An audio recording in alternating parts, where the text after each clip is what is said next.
The long-term implications for society. Welcome to the party. What startup gets the most investment these days? Donald Trump. Very simple narrative that blames the other. Disengagement from civic duties. They are all too happy to exploit our vulnerabilities. Comfort is the new currency, and more fear of making their own decisions. His "Make America Great Again" slogan isn't just how leaders exploit fear and uncertainty. Responsibility to heal and restore the world. Am I on the right path? Should I keep pushing through this obstacle or just turn back?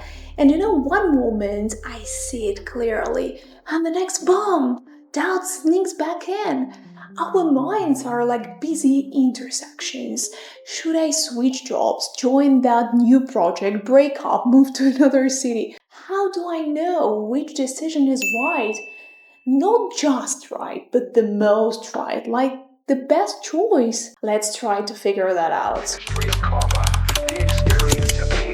Everyone is buzzing about this concept of probability branches. They say if you make the right choice, you'll jump onto the best branch of your life. Thanks a lot, quantum mechanics and Hugh Everett. You have really added spice to my existential crisis. Right now, lots of variants. According to his theory, a particle can exist in several states simultaneously until we observe it. Then, surprise, it collapses into just one. And you may ask, and all those other possibilities? So they branch off into different dimensions, creating a universe for every potential outcome. So how do we leap to the best one? How do we navigate through this labyrinth of choices without stumbling into regret? Because our modern society loves to tell us, you have the power to make the right decision and build the best version of your life. Nobody limits you. But here is the catch. The market, politics, and even therapy are all pushing us towards security and stability. It's like a swan, a crab, and a pike pulling in opposite directions. And I think that these conflicting programs, in particular, lead modern humanity to depression, anxiety, and honestly to paralysis. It wasn't always like this. There was a time when societies operated on don'ts. Don't defy authority, don't stray from the rules. Fast forward to today, and we live in a world driven by self-optimization. We're not just told to resist or obey. No! Now it is thrive and self-actualize. But hold on, is there any dark side of this? Yeah, it leads to self-exploitation and burnout. Let's talk about the Industrial Revolution. People spend entire careers in the same factory, same company. Loyalty was rewarded with job security, pensions, and predictability. After Second World War, the American dream tied happiness to stable corporate careers. Labor unions fought for benefits that reinforced long-term employment. Back then, decisions were fewer and far between. The future felt secure, like a train on a track with clear stops ahead. But now we are bombarded with choices every few months, if not weeks. The future has become a foggy, really uncertain road. In the later half of the 20th century, the focus shifted from stability to individualism. The movements of the 60s and 70s rebelled against the old norms, encouraging people to live authentically and find their true selves. Job stability? Forget it. It became all about passion and purpose. The rise of existentialism and the countercultural wave reshaped our values, making the pursuit of personal fulfillment a primary life goal.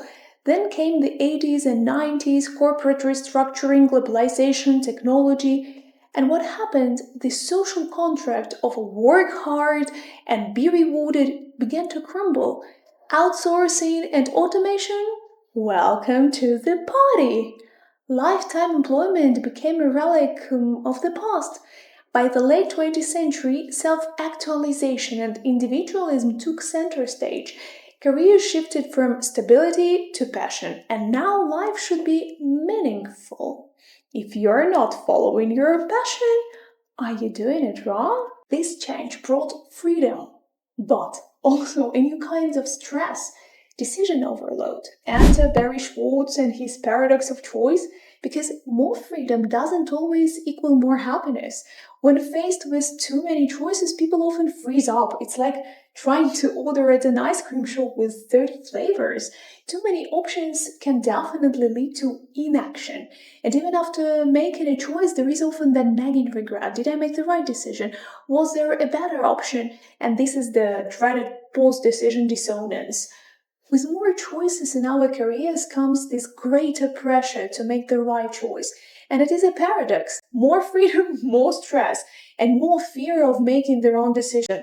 Add social media into the mix, and the pressure to appear successful and fulfilled skyrockets. We now have this thing that is called maximizing, the need to make the best choice rather than just a good one. Maximizers are like the overachievers of decision making, often leading to extensive research. What would be the best TV set and consideration of all options? And here is a spoiler alert. These people tend to feel more anxiety and regret. As a result, we see a rise also in job hopping or activity hopping. When faced with obstacles, many people think, I must have made the wrong choice. And this discomfort leads to a relentless search for something better, in job, in relations, whatever, revealing a deep-stated dilemma. We crave improvement while yearning for maximum stability and comfort. The rise of technology has further shaped this narrative and created a culture of instant gratification. It's not just a trend, it's a new norm right now. Because with a single click, we can buy the latest gadget, learn a new skill, or binge watch an entire season of our favorite show. And it's so tempting. Comfort is the new currency, and it is everywhere. What startup gets the most investment these days? The one that solves everyday problems. Innovators are lining up to tackle our minor inconveniences, leaving very little room for the rare and often necessary feeling of discomfort. We have built a society so focused on convenience that almost every issue comes with a quick fix right now. Modern advertising peddles the idea that happiness is something you can buy and that any hint of suffering should be avoided at all costs. But there is a darker side to this quest for immediate pleasure, let's say. It fosters this anxiety and depression, and when we chase quick rewards like likes on social media or instant fast foods, we might feel great for a moment, but then we crash. And this endless search for instant results diminishes our ability to wait for the bigger, more meaningful achievements in life, affecting everything from academic success to personal growth. Right now, lots of young people even don't want to go to universities. It is a running race, but constantly shopping for the snack along the way. And who benefits from this? Marketers and politicians, of course. They are all too happy to exploit our vulnerabilities. And health and fitness ads promise quick fixes like lose weight in 10 minutes a day. But when we inevitably struggle to meet these unrealistic standards, we end up feeling worse about ourselves. I did this 10-minute workout and here I am, still unable to bench press my life choices. Then there is a fast fashion, for example, where brands like Zara, H&M thrive on our instant gratification culture. In 2019, the average American bought 68 new garments a year, but only wore each piece 7 times before tossing it away. This throwaway mentality contributes significantly to waste, obviously. And with this fashion industry responsible for 10% of global carbon emissions, even our engagement, social engagement with social issues has suffered. Individuals feel that if their efforts don't lead to immediate change, if there is no instant gratification, then there is no sense in doing it. It has led to disengagement from civic duties. Or sometimes it's easier to hit like on a social media post than to engage in a meaningful discussion, for example, about climate change. Instant gratification is here. I shared something important, a post, a story, and I'm a good citizen, and then nothing. For example, while the Black Lives Matter movement gained traction through social media, many who participated participated in online discussions, did not engage in offline activism like voting or attending protests, a phenomenon known as Slacktivism. It is like cheering for your team from the couch, avoiding the stadium's reality. So because of these instant gratifications, we create these elusive bubbles of social engagement, of social participation, illusion that something is being changed. Politicians too exploit this desire for quick fixes, obviously. Simplistic slogans resonate deeply, leading us to favor candidates who offer easy solutions to complex problems. And this results in policies lacking depth and long-term viability, as public pressures for immediate results can lead to rapid policy changes that overlook the underlying issues. For instance, populist leaders like Donald Trump, Bolsonaro in Brazil, Orbán in Hungary capitalize on citizens' frustrations, promising these swift solutions. Right now we are going to solve it, that bypass necessary discussions about the root causes of societal issues. And this rhetoric appeals to voters who seek immediate relief to these concerns. Orbán, for example, has consistently framed immigration as crisis, promoting hardline measures to address it. And his government rhetoric suggests that immediate action can restore safety and stability, diverting attention from the social-economic factors contributing to migration, right? And recent statements reiterate his anti-immigrant stance, describing migration in stark terms and advocating for strict measures to control it, which aligns with the characterization of his approach as offering quick fixes without addressing deeper issues. Or Donald Trump, who has successfully harnessed this desire for quick solutions to complex issues. His Make America Great Again slogan isn't just a catchy phrase, it is a promise of swift change that bypasses the nuanced discussions necessary for addressing systemic problems. It appeals to voters who feel overwhelmed by the complexities of modern societies, offering them very simple narrative that blames the other and promises this restoration without the messy process of real policy reform. It's like trying to fix a leaky faucet with duct tape. Sure, it might hold for a while, but it is a temporary fix at best. The reliance on this instant gratification in marketing and politics raises significant questions about the long-term implications for society. When quick fixes are celebrated over thoughtful solutions, we risk perpetuating a cycle of dissatisfaction. People may find themselves continually seeking the next high, whether from their purchases or political promises, only to feel disillusioned when those expectations are not met. And let's not overlook how leaders exploit fear and uncertainty. They tap into our primal desire for safety, often at the expense of our freedoms. This is not just about protection. It's about how we perceive safety itself. Scholars like Christopher Lasch, I hope I pronounce it correctly, have described the shift as a move towards a therapeutic culture, where avoiding discomfort becomes a priority over building resilience. And we live in a world where even the slightest discomfort feels like looming threat, shaping everything from our parenting styles to the way we interact in the workplace. At its core, there is something known as loss aversion, a concept from behavioral economics. It turns out that the pain of losing is almost twice as impactful as the joy of gaining. Could you just imagine that? It is why football has become so boring. Teams mostly play defensively, advancing through penalty shootouts rather than risky plays. And it is a stark reminder that when the stakes are high, the urge to play it safe often trumps the desire to take bold risks. This psychological quirk influences our decisions across the board, from our relationship to our finance, how we invest, how we build our relations, change jobs. And isn't that crazy that we're more motivated to avoid losses rather than achieve gains? When we shy away from new experiences, we often find ourselves caught in a cycle of stress and overthinking. The more we retreat into our comfort zones, the more opportunities we let slip away. Nothing is changing in our life that right now doesn't satisfy us anymore. And that's so curious. We'd rather sell ourselves the idea that everything is fine than change something. The real question is, are we allowing ourselves to become prisoners of our own caution? On the one hand, society tells us we are free to do anything, that we can chase whatever we want, but at the same time, the world has created such an incredibly safe environment that we have to tiptoe around our words to avoid offending anyone. Meanwhile, countless companies are jumping in to solve every little problem for us, to create comfort, leaving us with hardly any opportunities to build resilience or even get creative in finding our own solutions. Comfort has dulled so many of our abilities, I think, that we used to rely on. And the consequences of this mindset are so profound. Risk aversion can lead to stagnation and ultimately regret. People find themselves stuck in these unfulfilling jobs or relations, yearning for the adventurous spirit they once had. Chronic avoidance can even contribute to mental health struggles, carrying the weight of unfulfilled potential. It can severely damage our self-worth.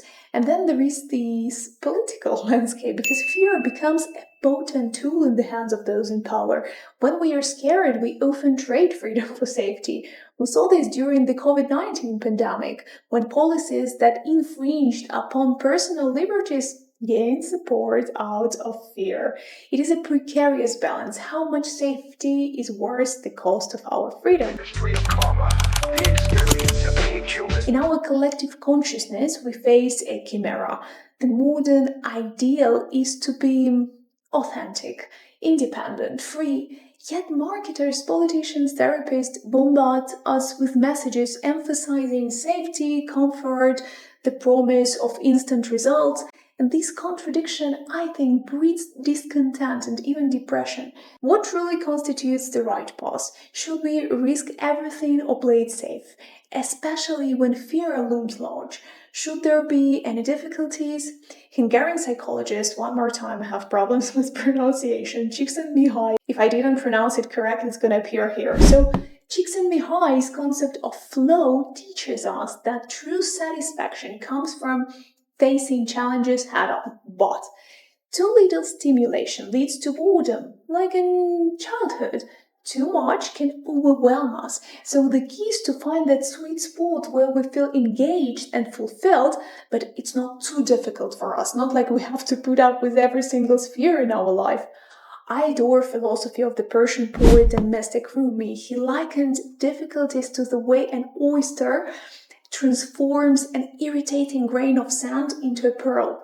Beauty and growth emerge from this discomfort, at least a bit of discomfort. Wrapping up, the time frame for forecasting our future has drastically diminished. Today we find ourselves living amid unprecedented instability. The trajectory that once seemed very clear has become obscured, forcing us to adapt and react more frequently than ever before. Social changes and globalization have rendered our futures less predictable. We are now tasked with making vital life decisions much more often than in the past, when paths were relatively straightforward. The sheer volume of choices can complicate decision-making. Philosophical pressures pushes us to seek the best option for us, but with so many possibilities, the risk of error looms large.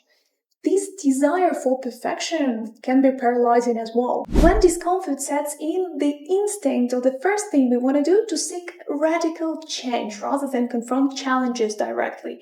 This often results in an escape strategy, shifting activities, or pursuing justice in an inherently unjust world. And in response to this injustice, social movements proliferate on social media, but often without significant results.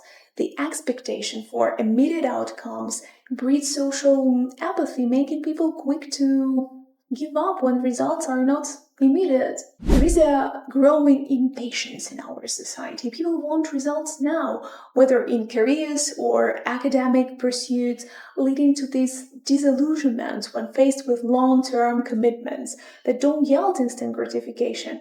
It might be applied also to relations, to marriage. There is a concept of Tikkun in Kabbalah that translates to repair and rectification, and it refers to the idea of Tikkun Olam, repairing the world, which involves the spiritual and ethical responsibility to heal and restore the world to a state of harmony. And this teaching suggests that confronting challenges is integral to our divine purpose, an essential part of our soul's journey towards spiritual fulfillment and the betterment of the world. I feel, however, that this concept has certain contradictions that can lead to misleading interpretations of justice, but that's a topic for an entire video and we'll revisit it in the future. So, all in all, the right path, I think, is not defined by the absence or presence of obstacles, but by the dynamics we engage in. If we are learning something new, finding joy in our activities, and using creativity to tackle problems, develop this creativity, we are on the right track. Conversely, if fatigue, stagnation, or a sense of no progress defines our experience, it may be time to change our approach and not necessarily our field of work. Many switch careers right now only to find themselves stuck in the same rut. At first, definitely the novelty may bring something new, but then difficulties reappear, and without a sustained creative spark, the energy fades, leaving them in quagmire. Should I switch jobs? My partner? And this vicious circle starts over and over again.